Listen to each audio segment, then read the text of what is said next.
Party drug Molly has sent a dozen university students to the hospital. Molly, otherwise known as MDMA, is a refined and more powerful form of ecstasy and is used to as a popular synthetic party drug. So many young university students, Jose, are using ecstasy as social party drugs to enhance their behavior.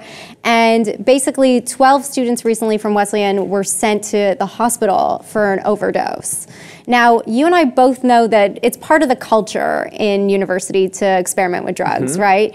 So how come these students are overdosing and the blame from the university is being put on the students? The university is saying, you know, take care of your friends, check in with them, make sure that they're okay because there's so much usage. I mean, it's important to know that if experimenting with drugs, especially illegal drugs, it's a personal choice. And as a personal choice, you are the main responsible party to make sure that you're safe.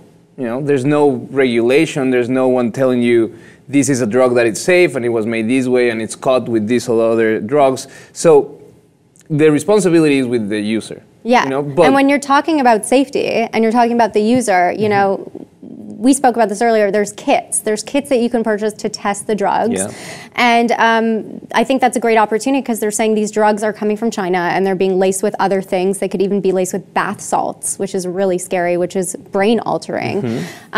So do you think that it's the responsibility of the user to be purchasing these kits and using the kits to test the drugs before they use? Obviously, I think that it's very important, but another important issue is the general policy around the use of drugs. You know, I think that the United States have these policies that are very intrusive when it's about personal freedom. Okay. You know, if you want to experiment, you should be able to experiment. In other countries, in Europe, you know, these major festivals, electronic music festivals, they happen, and what happens in these festivals is that the organizers of these festivals are creating, you know, a little station where you go and take your drugs and you test them and, you know, it will tell you if it's caught with something dangerous or not.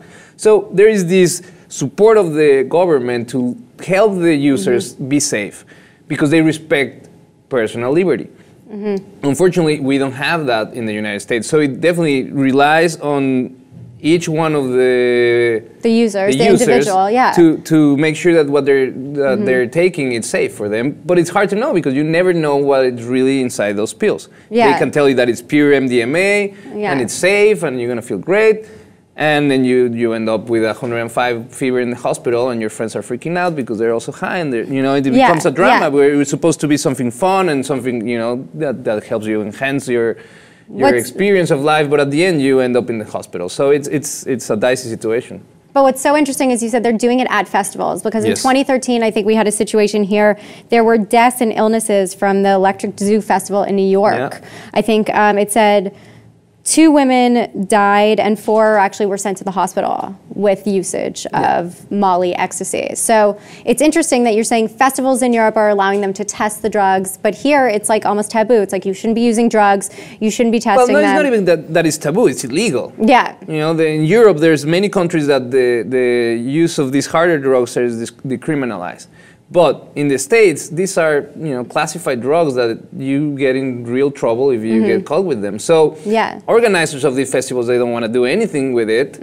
But at the same time, I'm not too sure that they won't profit from the illegal trade within the parties and within the festivals. So it's important to understand that because of legislation, because of the laws that are in place in the United States, it's hard for people to be safe because they don't have a regulation. They don't have someone that regulates the use of these drugs, and it's hard. The university can't do it because if they do, then they're condoning drug usage. So it's a really gray area. But anyway, we want to know from you guys if you think that university students should be testing the drugs with kits. Let us know in the comments section below. Thanks so much for watching The Lip TV and subscribe to the channel for more.